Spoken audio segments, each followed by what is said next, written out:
Hello, welcome again to FAIRtax Power Radio. I'm Bob Paxton. I'm Bob Scarborough. And we are the FAIRtax Guys with Fat Albert and the scrolling banner, as always.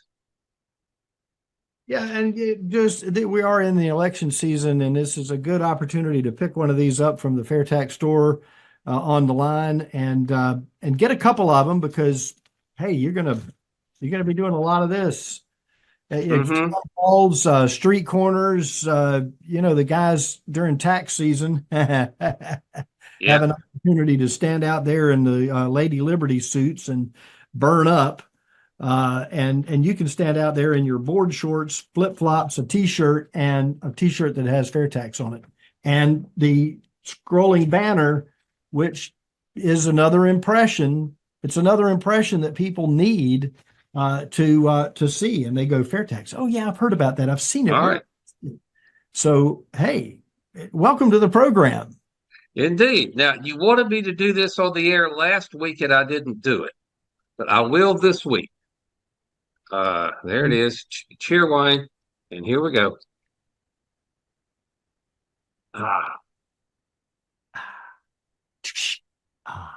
There we go. Got to have my can of cheer wine to do the show. And I have also I threatened to bring this last week, and we have now done it. There is my bowl of genuine Eastern North Carolina barbecue. Yes. And you will note that is not red in color. The Eastern style of North Carolina barbecue uses a vinegar-based sauce with pepper in it, and this is delicious. It is really, really good. For lunch, he's eating this for lunch. We used to take leftover Saturday night barbecue dinner, and we'd make an omelet after church on Sunday, barbecue in it, and beans. Wow. Okay. And some slaw. You'll just have to bring a plate for Mr. Barbecue one of these times, and we'll just have some fun here on FAIRtax Power Radio. Well, let's get right into the program here with our usual weekly look at what the Congress critters are up to, trying to mess with our tax code. Yeah. Again, we don't have anything horribly egregious this time around, but there's still some interesting stuff to look at it, including H.R. 8559 to amend the Internal Revenue Code to protect small businesses from unemployment insurance premium increases by reason of unrepaid state advances. That is Representative Michelle Steele of California. I don't get that. I mean, the unemployment tax is paid not by the individual, but by the company.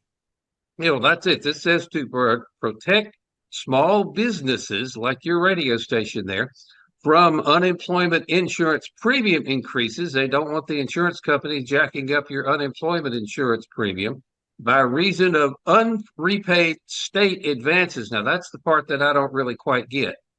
But there we go. Well, the state is going to pay when somebody gets laid off or fired or whatever from a company. In most instances, the checks come from the Employment Security Commission or whatever the department is in your particular state. Oh, okay. Well, whatever. And let me remind everybody once again what we do. We put the words Internal Revenue Code in quotes in the search function there at the top of the Congress.gov page. Select only legislation in the current Congress. As our recording date today, we get 1,645 hits on that search, including H.R. 8540, which is a bill to amend the Internal Revenue Code to enhance the employer-provided child care credit. Oh, mercy. More tax credits, which means there's another lobbyist behind that one for sure. Exactly. There's just a lot going on in that tax code that doesn't need to be there. As we talk about it, and this is why we're underscoring it on the program here with what Bob P does every week, is why do we need to have this in the tax code? And which brings us to the question, why do we need the tax code anyway? Well, you need the tax code to collect the money that the federal government needs to operate, but you don't need a tax code that's used for social engineering. You don't need a tax code so the politicians can reward their friends and punish their enemies. We don't need a tax code where lobbyists can spend literally billions of dollars buying tax favors. All of that goes away when we dump out the plate of spaghetti into the trash can and replace the income tax with the fair tax, which is what we have been trying to do for years here on this program, and we will continue to keep doing it. Let's keep going down the list. Number 3 today, S 4398, 4398, a bill to amend the Internal Revenue Code to provide for a micro-employer pension plan startup credit. That sounds like I didn't look up the definition of what a micro-employer is. That's a small business that employs a relatively small number of people, I would assume. And they want to help those small businesses that probably are not swimming in cash start up a pension plan for their employees. So they will amend the Internal Revenue Code to provide a tax credit to those micro employers if they want to start a pension plan. How about that? I think that sounds mighty nice. I mean, it helps small businesses be competitive when folks are out there shopping for a job, and believe me, they do in a particular industry. And the better prepared, or the better company might not be the best one as far as a retirement plan might be. You might say, well, I like the way these guys think, or I like the way they work, and yet they don't have 401k set up 100% and things like that. So it's a good thing, but it doesn't need to be in the tax code. Yes, well, if you want to help a small business, a micro employer or a macro employer, or whatever other kinds of definitions there are for small businesses, if you want to help a small business, why don't you just get rid of their corporate tax liability entirely? Get rid of withholding so they don't have to spend time and effort figuring out how much money to take out from all of their employees' paychecks and send to the IRS every so often, whatever, every pay period. Make their compliance costs with the tax code go down to zero. And you talk about lighting a rocket fuel under the economy, that will do it. Yes, absolutely. But I mean, without a doubt. And I think that's why, some people are a little apprehensive. It almost sounds too good to be true. Do any of you folks that are listening or watching out there, when you have a conversation with somebody, are they thinking, man, this can't happen because it's just too good to be true? Or maybe it can't happen because Washington is so dysfunctional as it is. It's just but it is an absolutely revolutionary. Oh, mercy. Revolutionary concept. All right, one more thing. Here's another bill that the fair tax would do better. This is H.R. 8506 to amend the Internal Revenue Code to encourage domestic insourcing and discourage foreign outsourcing. What is the primary reason that American companies outsource jobs to places overseas? Because the tax structure here in this country is just brutal. So you send your jobs offshore, you send your manufacturing offshore. It costs a lot less. The labor costs are lower as well. But I think the United States has the second or third highest corporate tax rate on the planet. Is it any wonder that companies are fleeing our shores trying to get away from our oppressive tax code? And again, if you replace the income tax, including the corporate income tax, with the fair tax paid by consumers at the point of sale, again, that's going to be the greatest jobs bill ever. With all of that money that is currently hiding overseas, trying to be, out of sight of the tax man, that will come flooding back into the American economy, bringing jobs, bringing all kinds of good things with it. So again, we need to do not pass H.R. 8506, because if you want to encourage domestic insourcing and discourage foreign outsourcing, you need to pass H.R. 25, the fair tax, instead. True. Very true. And I think that's where a lot of people, that are just coming on board and understanding the fair tax has been around for decades. Yes. And we did a show a number of weeks ago that sort of reflected how long it takes for, major changes in how we, not only in politics or in government, but how it takes a while for new revolutionary concepts to catch on and actually gain enough momentum in the public to go forward and be successful. Yeah, we looked at the history of the women's suffrage movement, if I'm remembering correctly. That took over a century to accomplish. Hopefully it won't take that long to get the FAIRtax in place, but we've been at it for over 20 years now, and we are just now, supposedly anyway, been promised a vote in the House of Representatives that was supposed to happen last year, but hasn't happened yet. Of course, there was a change in speakership.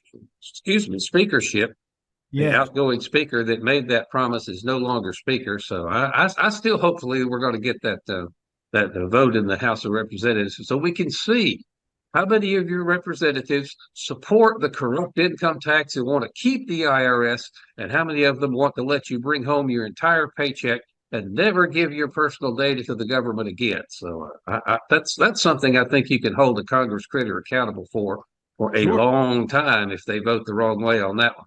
All right, let's get going here with our continuing series here on FAIRtax Power Radio. And I'm not sure how many episodes we're going to do on this, but it's going to be quite a few. We talk about this has been around for decades. This is the book that we're looking at. This is the original FAIRtax book by Neal Boortz. Oops, I disappeared there for a second. And John Linder, explaining what the FAIRtax is. And we looked a little bit at the history of the income tax. That was chapter 1 last week.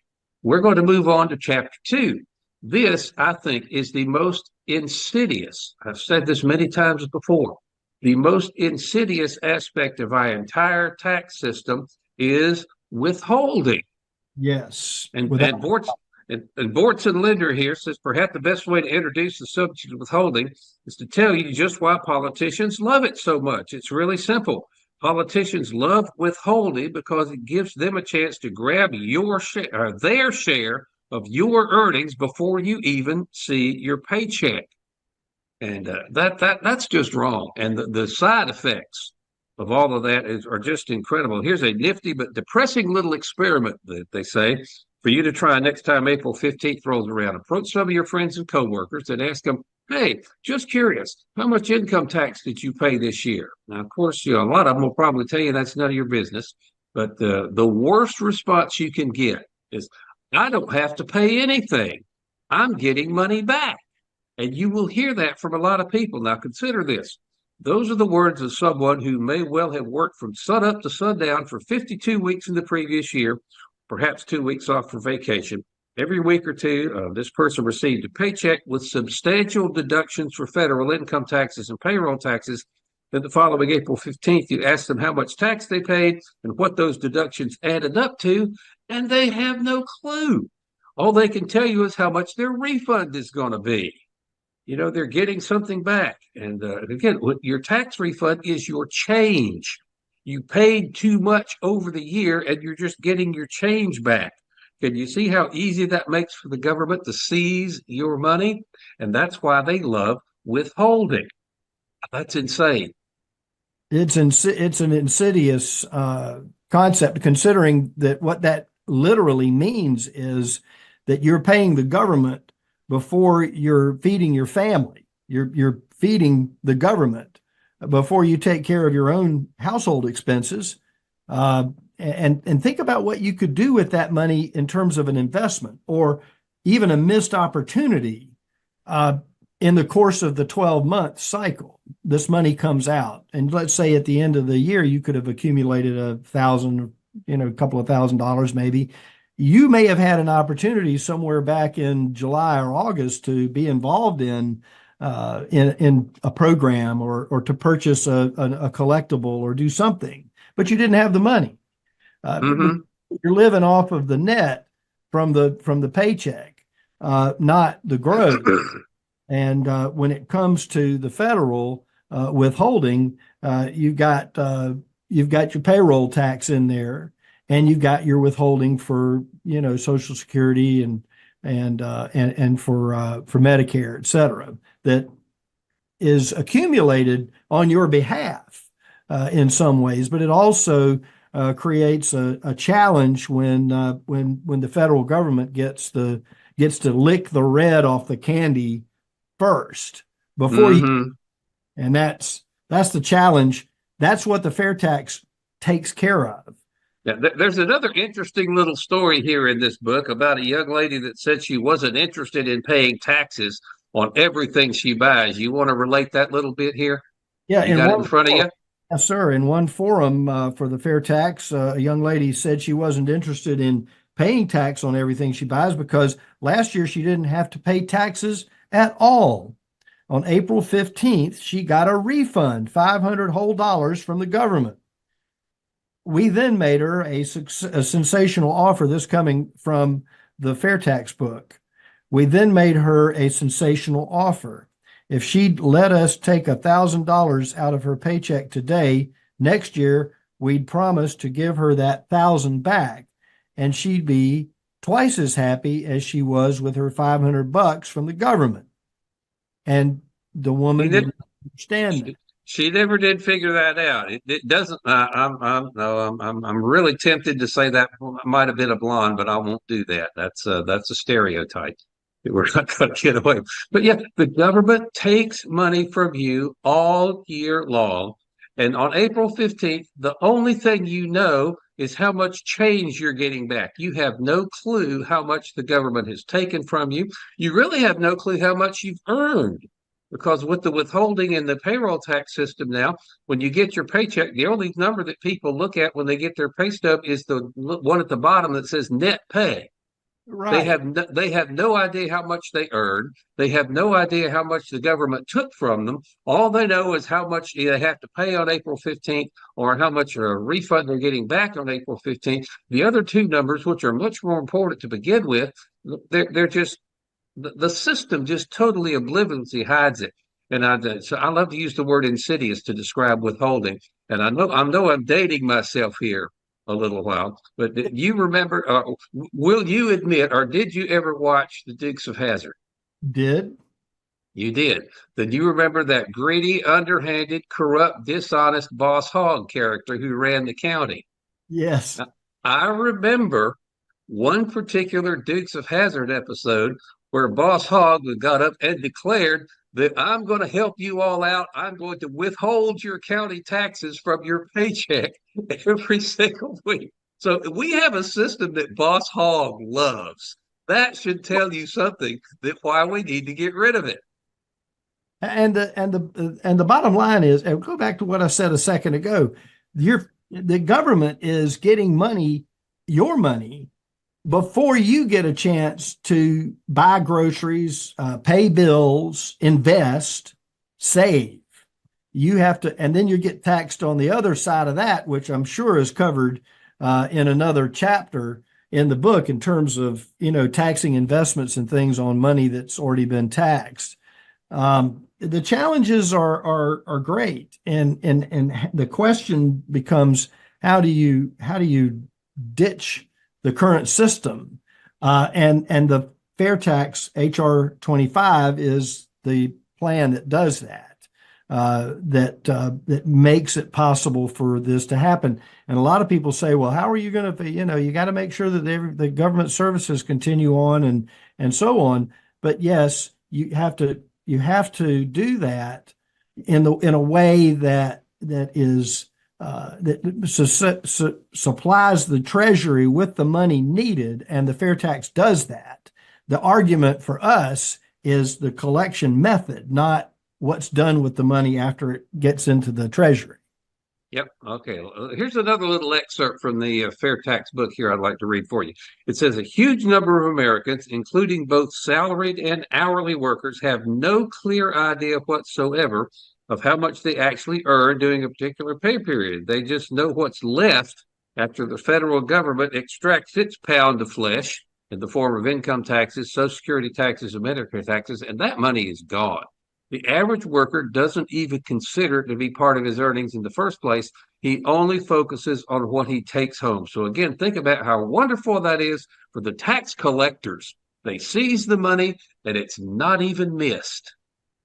And that's why you get so excited when you get $500 back after you submit your forms every year. It's a lesson that is not lost on other institutions in American life. unions, for instance, know the value of getting their union dues from the worker's paycheck before the worker can get his hands on the money. Mm-hmm. And so on. That's it. This is Boss Hogg's system.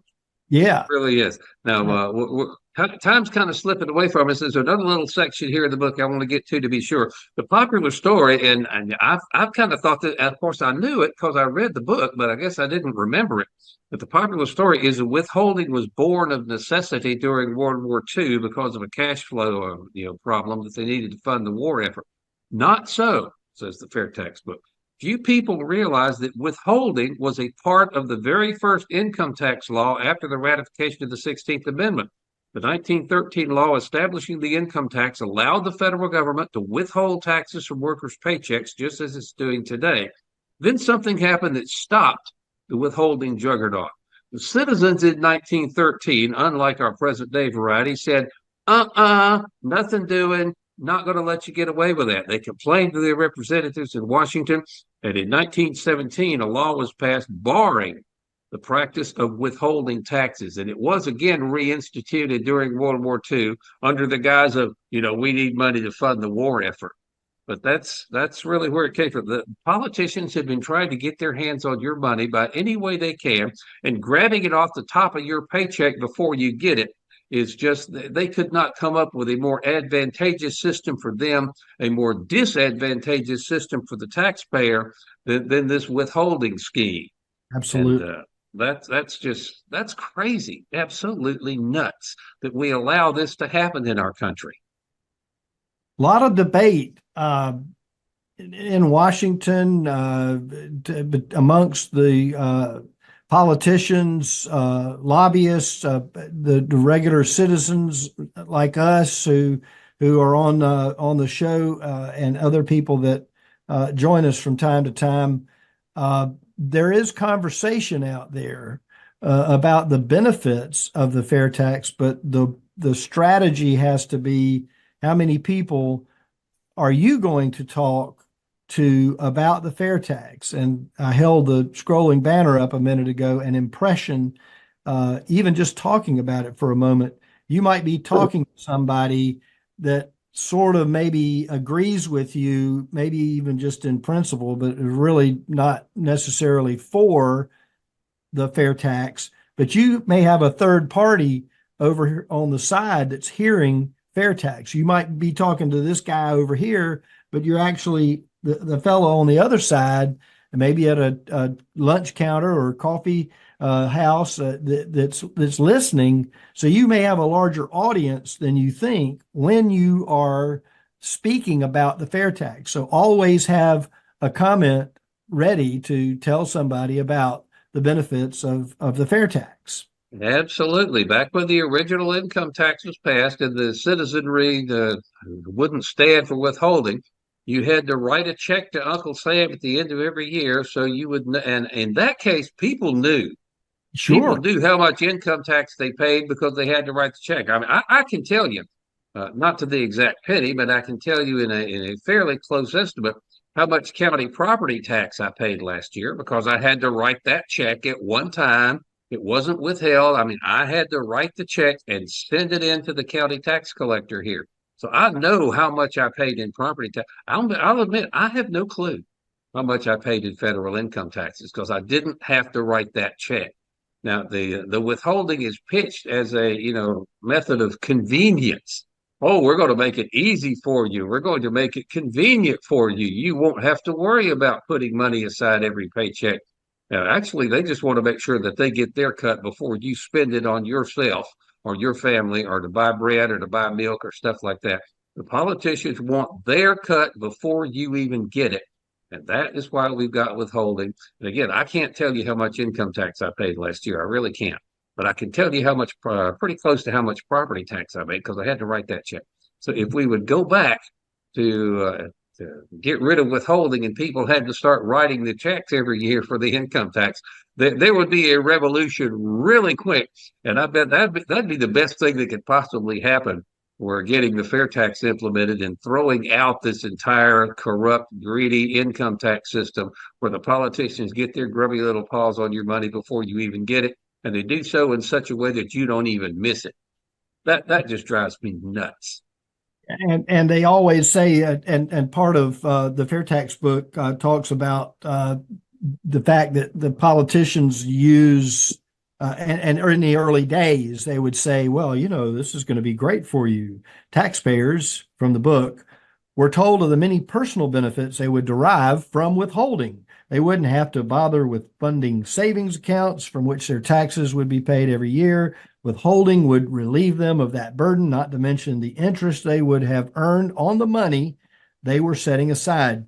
The Treasury Secretary at that time told Americans that they would find withholding to be a far more convenient way to pay their taxes. Convenience to the taxpayer was the official storyline back then. Power to government was the reality.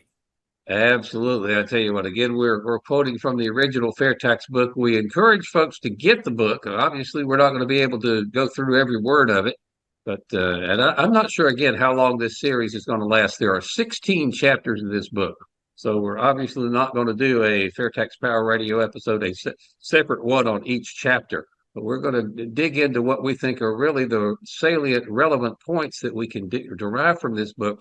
We're going to go on for several more weeks here on FAIRtax Power Radio. Now, just as a programming note, I'm not sure exactly when this is going to happen, but we do know that the Supreme Court season is upon us, that the Supreme Court will soon be announcing the decisions in a lot of the cases they've heard over this past term. One of those is going to be the Moore versus United States case, in which the court will be deciding on the constitutionality of taxing unrealized income. And when that decision comes down, and I'm not sure when it's going to happen or how soon we can get Steve Hayes on after it does, but we will get the AFFT president and recovering tax attorney Steve Hayes back with us to discuss that particular case when that decision comes down, and that will be dropped into the middle of this series we're doing on the FAIRtax book. So again, not sure when that's going to happen, but it will. In the meantime, we will just continue going through the White FAIRtax book, the first of two. This is the FAIRtax Saying Goodbye to the IRS and the Income Tax. The second book, the red one, Answering the Critics. We may get into that a little bit later on, but we're going to continue to go through the FAIRtax book here on FAIRtax Power Radio and just explain to people, using Boortz and Linder's words for the most part, on why they should be wanting to get rid of the income tax and replace it with the FAIRtax. It would just be the greatest thing that could ever happen to the American taxpayer. Without a doubt. Without a doubt. All righty. Well, I'm afraid that's going to wrap up this edition of FAIRtax Power Radio. We do thank you for watching, listening, and sharing the videos. Talk about it on social media. Again, we're here on the FAIRtax official Facebook page every Tuesday night at 8 p.m. Eastern Time. We're also live on the FAIRtax Guys YouTube channel. We maintain an archive of the show on Rumble if you'd like to check that out. Of course, there's an archive there in the YouTube channel as well. So there's lots of ways to watch FAIRtax Power Radio. We certainly appreciate each and every last one of you that do so every week. And until we meet again, I'm Bob Paxton. Bob Scarborough. We are the FAIRtax Guys, reminding you the FAIRtax is the only truly fair tax. And once you understand it, you'll demand it.